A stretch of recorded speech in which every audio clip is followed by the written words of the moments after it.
And welcome to the Daily Space Weather. First things first, we're having some issues here at the Smash News Network, Least Busted Name and News.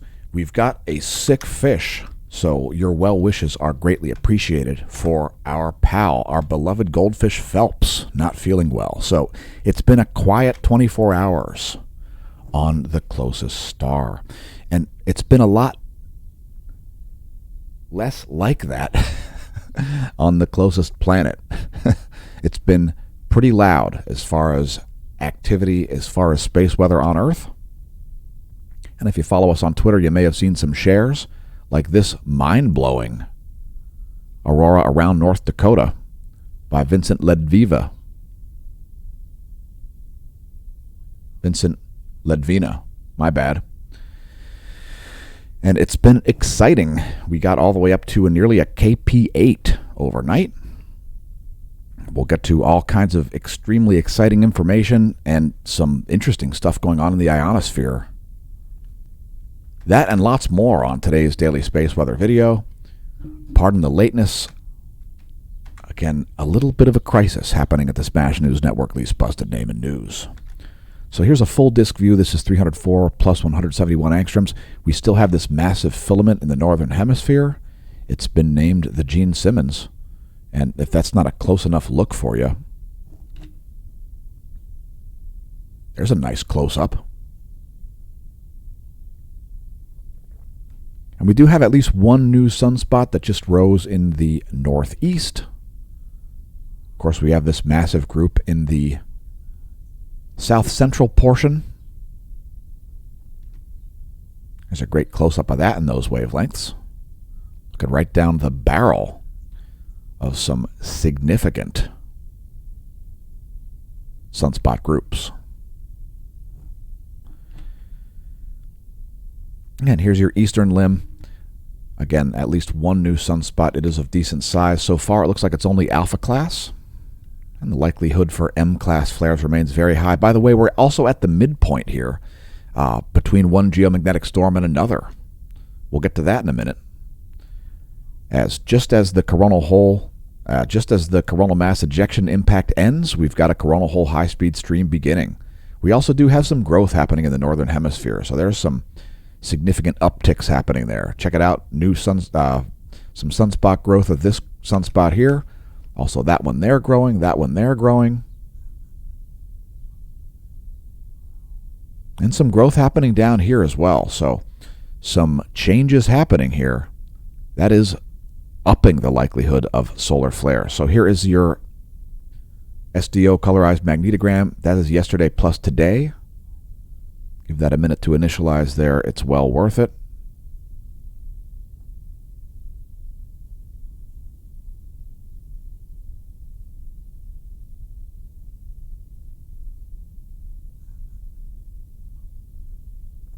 And let's take a brief look at what's going on the terrestrial scale here. First, take a moment to check the links below the description. If you want to support the channel, consider becoming a member of the Smash Team at smashomash.com/Smash Team. Thanks especially to our Gold and Silver Smash Team members. The best value is the Gold annual paid-up subscription. We do provide additional content to our Gold and Silver Smash Team members, even some to our Bronze level. We send out email alerts for various things. So, again, you want to support the channel? Become a member of the Smash Team at smashomash.com/Smash Team. You find links on the homepage. And welcome to the Neo Renaissance. Smashomash.com is the homepage. You can find all of our links there and so on. You can still support us via Patreon as well if you prefer that, if it's more convenient for you. Keep in mind you won't get the same content that you'll get on smashomash.com/Smash Team. You can also find links to our merch shop. Today's featured product is the Galactic Federation Special Forces.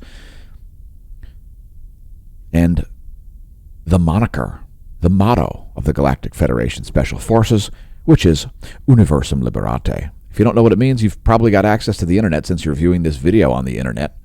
The symbolism represents the Milky Way galaxy, signal strength, security, and integrity. Also, instantaneous reach represented by that lightning bolt. Tell your friends and foes about the channel and the merch. It's quite high quality, and I'm actually wearing it.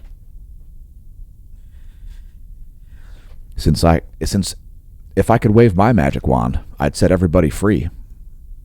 Again, you'll find links below the video to the merch shop there in order of best selling.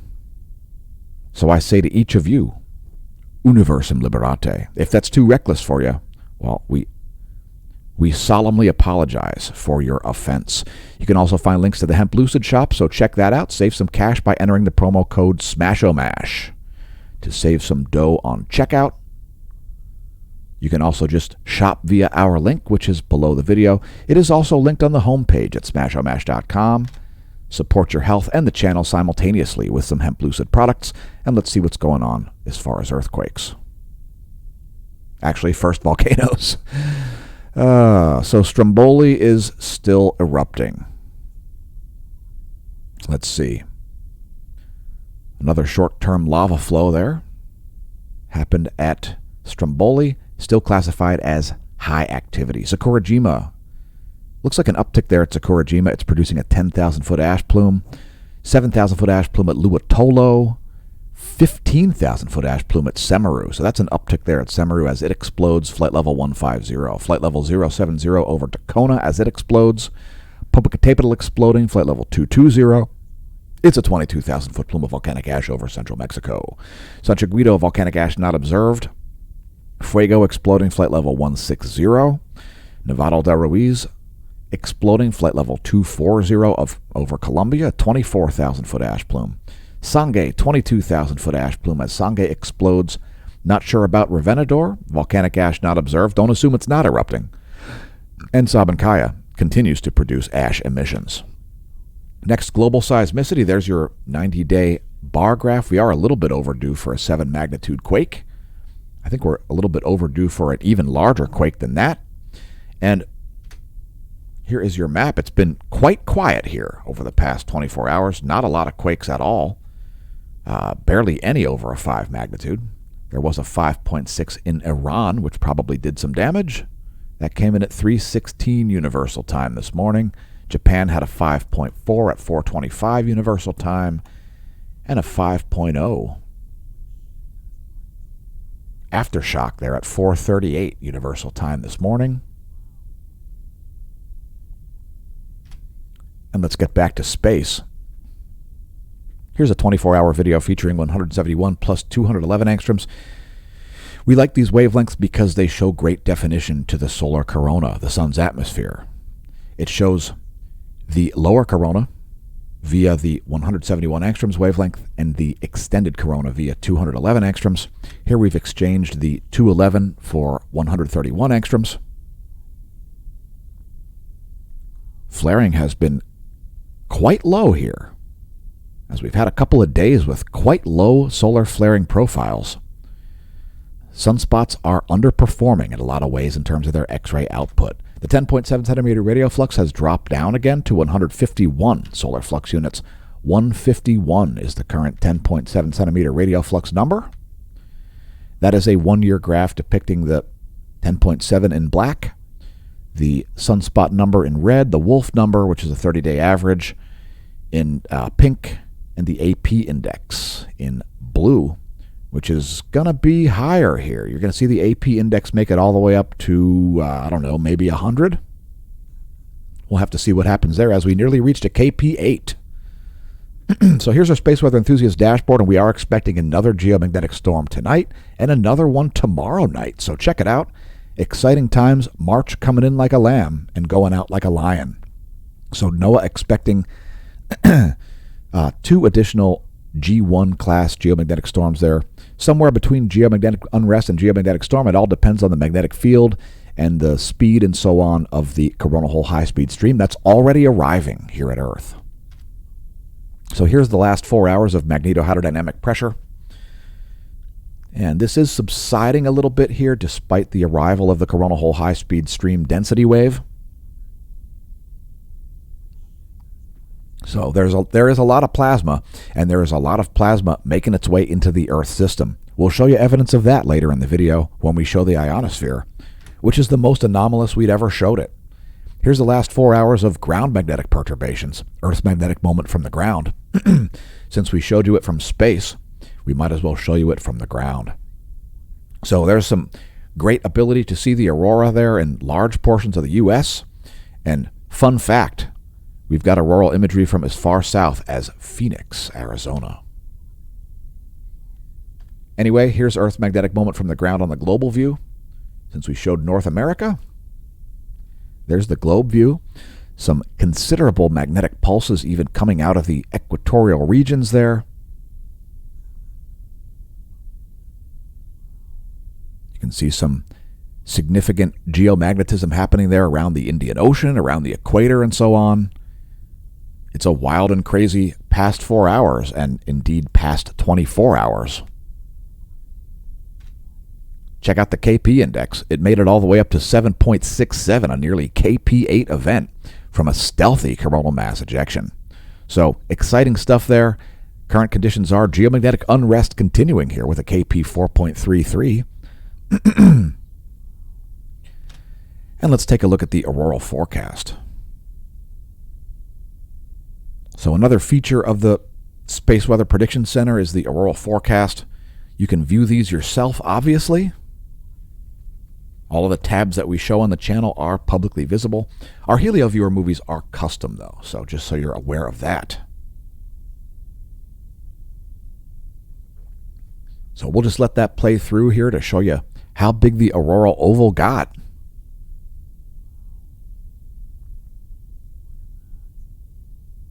Some quite exciting conditions happening there. And there will be a huge translation into plasma making it into the Earth system. We'll show you in a minute. First, the geoelectric field. So this is always interesting to watch. Keep in mind, this gives you basically zero warning.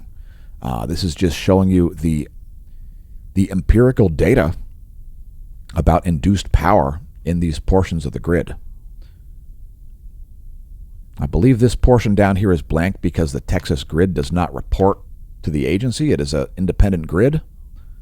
So there were some pretty significant moments here. I mean, this is only going to show you a couple of hours. But if there is a time of geomagnetic storm conditions, you can view this to see how much power is being induced into your area's power grid.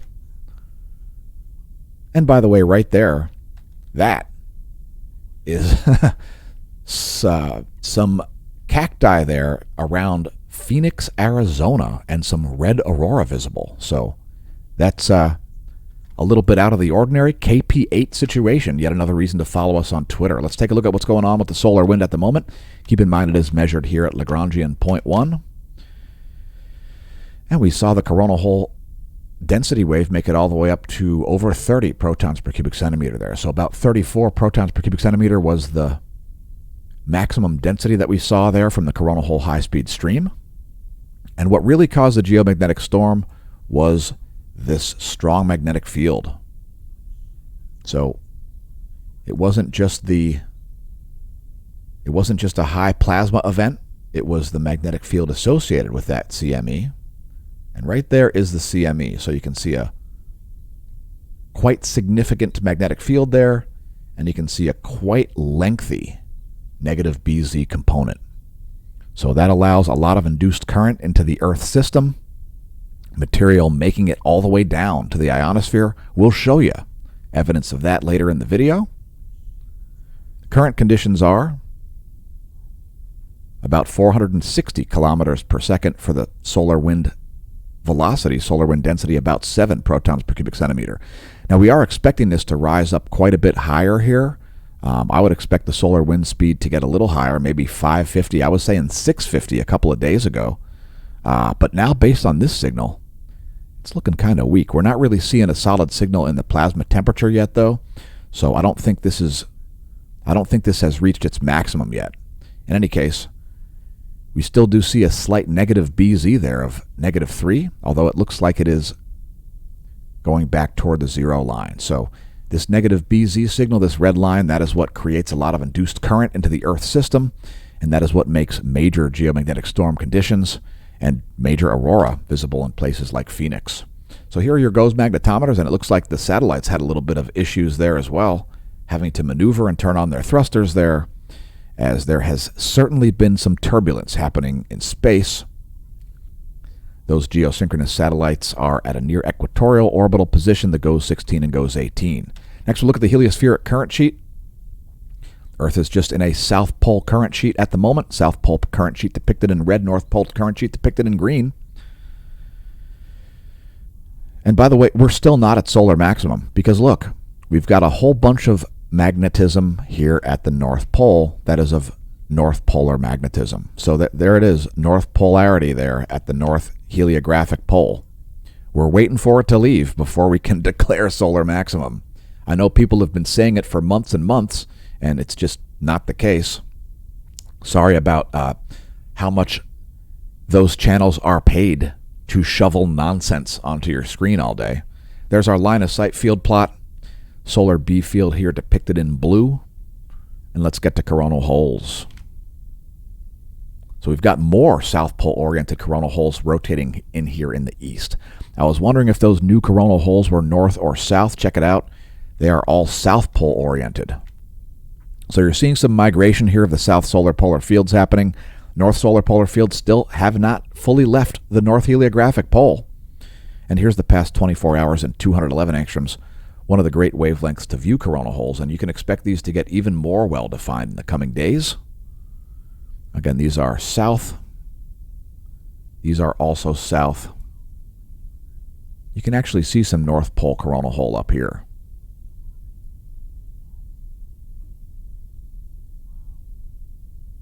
So this coronal hole system is quite large, and most of it's down there by the South Heliographic Pole as well. So let's move to sunspots next. Keep in mind, coronal holes are the source of high-speed radio jets. Radio jets. Solar protons are spewing out of those coronal holes. Next, sunspots, and we don't have our flare monitor here as it's like 3 days outdated, but we can expect to see at least one named sunspot group. A new group right here, that'll be 3263. It should get a name today. Here's the past 24 hours in SDO intensity gram plus 171 angstroms.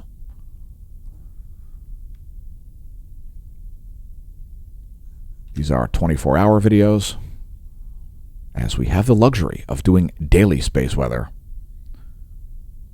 So we give you one 24-hour chunk at a time. Let's subtract the 171 angstroms here on the next rotation.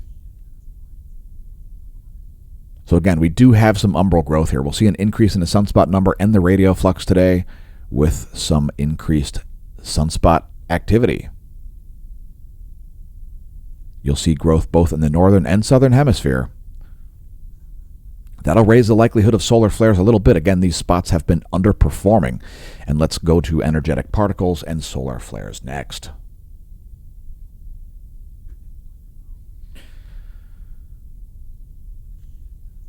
So there's your proton flux. No spikes in that. In fact, it's returned back to baseline levels.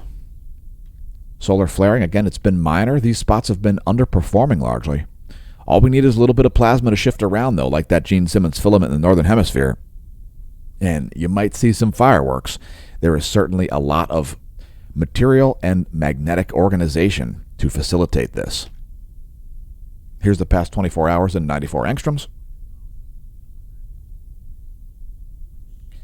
This wavelength, by the way, is specifically designed to view solar flares. This and 131 angstroms, these two wavelengths from SDO, they take 10 images per minute instead of only 2. Again, they are specifically designed to view solar flares. And if you're a regular viewer of the channel, you've seen us show many close-up, slow-mo series of images of said solar flares. So that's the extreme ultraviolet spectrum there. 94 angstroms. One of the many species of ionized iron whose ultraviolet emissions from the corona are covered by the SDO. Next, taking a moment to look up, as it is cloudy over the Lehigh Valley. If you're up before dawn, you might see Saturn, and if you're viewing the evening sky, you might see Mercury, Jupiter, the Moon, and Venus all piling up there. The Moon and Venus very close to each other, on opposite sides of the ecliptic. That should make for some great viewing there in the evening sky. If you have a clear sky, go check out the Moon and Venus. A skinny, skinny sliver is the Moon at the moment. Here's your 1 week forecast. This is where heavenly bodies currently are located. Let's advance this 1 week. we will have a gibbous waxing on this lonely side of the solar system devoid of any other planets. Next, looking at coronagraphs. Here is yesterday's imagery, and very light amount of coronal mass ejections there. No major events happening whatsoever. Here are today's 45 additional frames. We'll also look at the view from Stereo A's coronagraph to show you that it is clear out there. No new coronal mass ejections of note.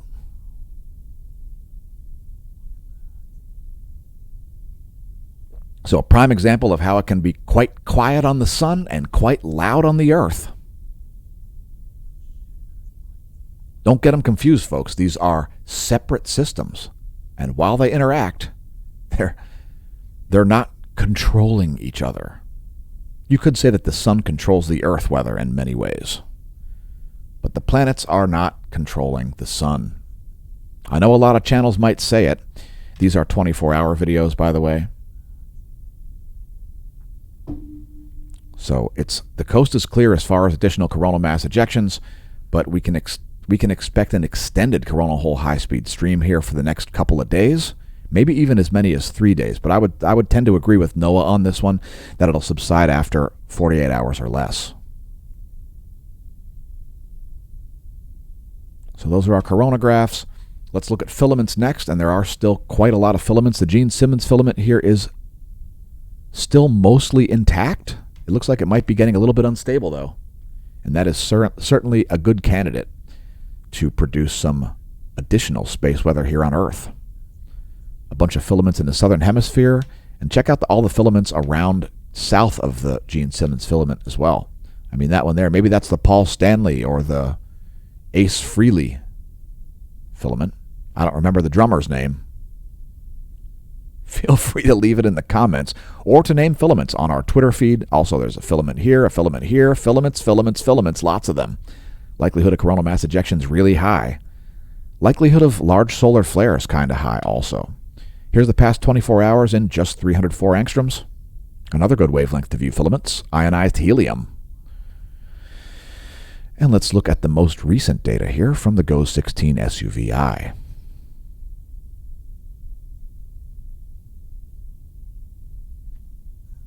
So here's the past about 2.5 hours.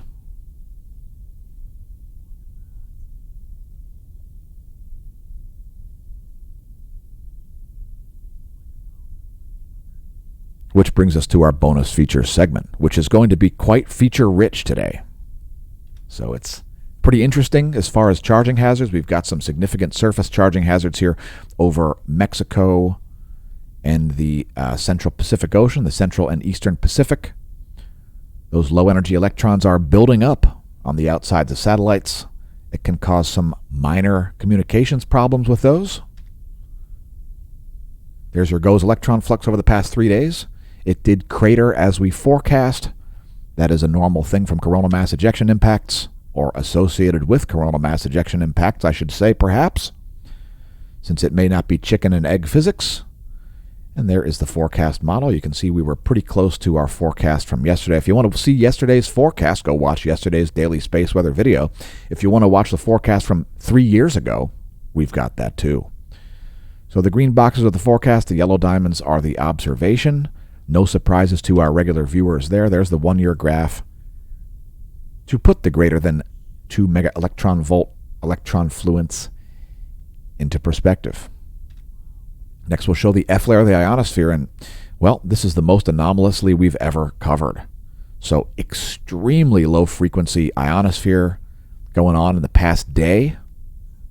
That CME impact certainly affecting things at the bridge between Earth and space. So if you're not familiar with the ionosphere, it's got multiple layers. The D layer is the layer that your radio signals bounce off of, or refract from, or are re-emitted by, whatever you want to say. The D layer at the mesosphere, that's the layer, or at the mesosphere-thermosphere boundary is the D layer.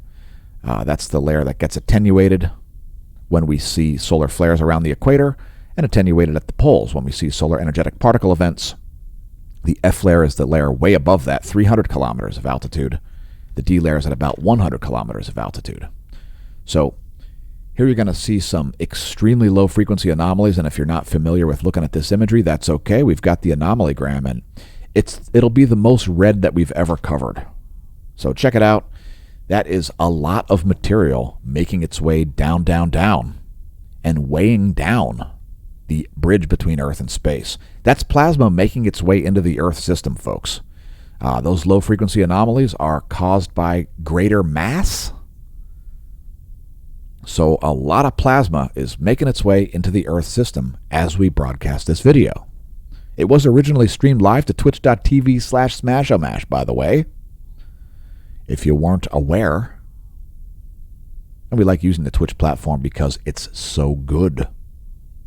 It also notifies our viewers when we put out content.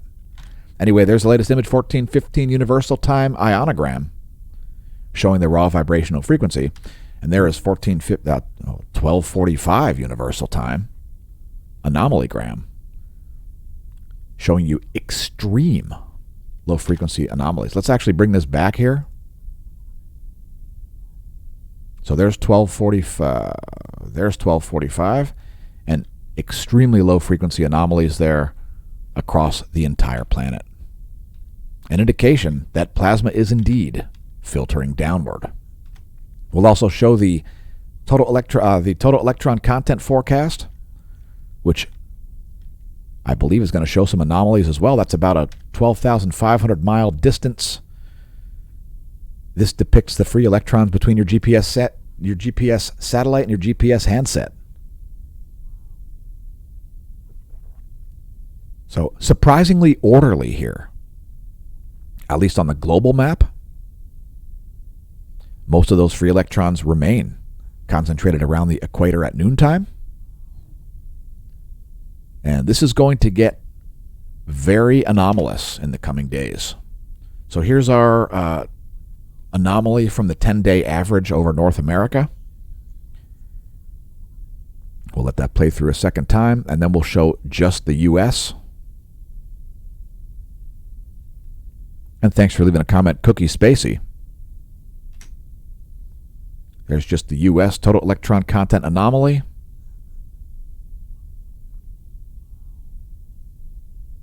Again, some quite significant anomalies, and in tomorrow's video, you can expect this to be a lot more significant. So this could expose some mechanisms that underlie certain features of what's going on planet Earth. We're not going to overhype it, but if we are able to translate that into any predictive value for things, we will certainly cover it. So here's this new sunspot, 3263. Will get a name today, most likely. There might be some other groups that get names up here as well, like that. Looks like a new sunspot, perhaps. We're expecting an increase in the sunspot number and the radio flux today. There's the full disk rockback, colorized magnetogram plus intensitygram. And let's get to meteorology. By the way, nullschool.net asking for your assistance, just like we are, as we would prefer to continue providing these videos, making them publicly visible and free for all to view. Thanks again to the Smash team and anybody who's contributed by picking up merch, Hemp, Lucid products, etc. It helps a lot. So here's the the space view from nullschool.net. Nullschool.net there. There's the auroral oval. The auroral ova. It's not an ova, although it might give birth to some southern lights. So there's the southern lights. There's the northern lights. Again, you can see this thing is subsiding right as a coronal hole high-speed stream shows up. So it's a double whammy, big time. And let's get to meteorology. So here's what's going on Earth. These are the jet streams of the eastern world. These are the surface winds. Surface winds of the western world, depicted here. There is a low pressure there off the coast of Newfoundland. Here's a jet stream scenario for the Americas.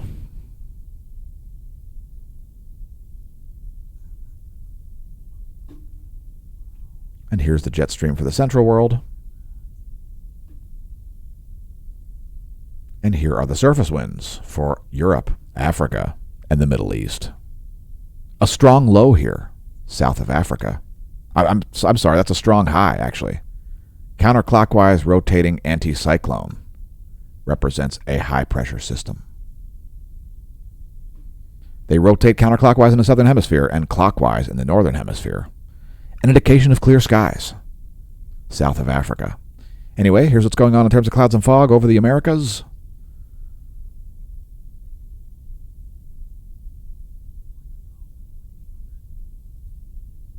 That's 3.9 nanometer infrared radiation. And here's your weather.gov map. If your location is lit up, click your location. We'll scroll down to briefly show you the key and then move this thing on. Those are your weather alerts for all 50 states of ALSA, the allegedly United States of America. Here are some forecasts, pressure and precipitation. And like we said yesterday, strong storms here developing over Arkansas, Missouri, Illinois, Indiana, western Tennessee. Be prepared for those, as they could include strong winds, damaging hail, and possible tornadic activity. There's also heavy rains forecasted, so let's show those as well. First, the snow forecast. There is your total accumulated positive snow depth change in inches.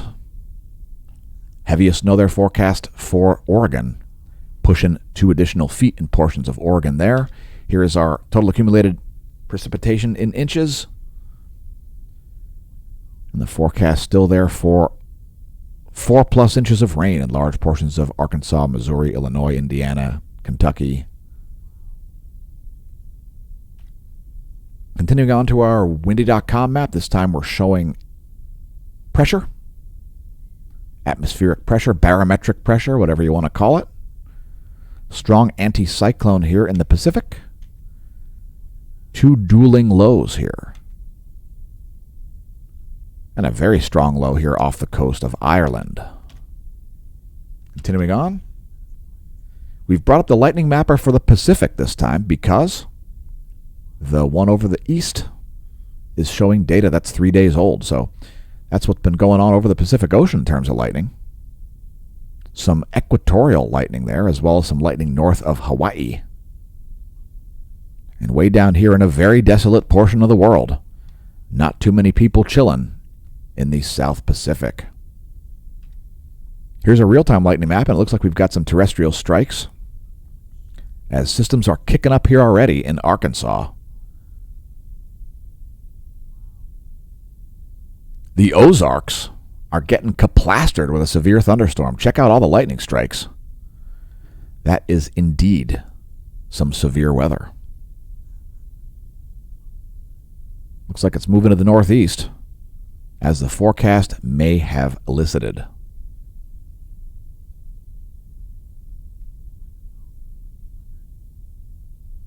All right, we'll close things out with Doppler radar, clouds and fog over the U.S., and water vapor.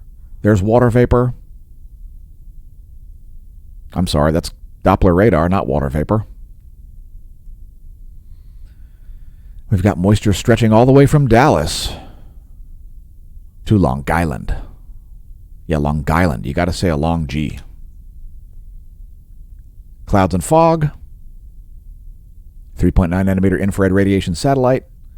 And there is water vapor. You can see there's a blocking system up here. This oh my gosh, I'm going to have to smash my mouse with a sledgehammer.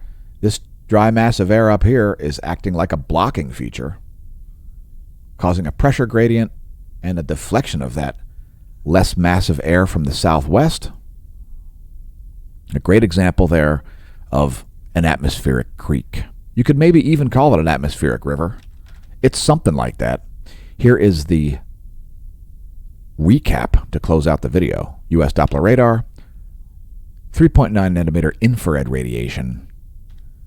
And this one is, by the way, this is actually 6.19 nanometer infrared radiation. So that's where we'll have to close things out. Thanks for tuning into the Smash News Network, least busted name in news. Congratulations on realizing the channel exists. Don't forget to press like, subscribe, share, comment, etc. Leave us a thumbs down, leave us a thumbs up, leave us a nice comment, leave us a mean comment. Our feelings won't be hurt. And may that solar wind be at your back.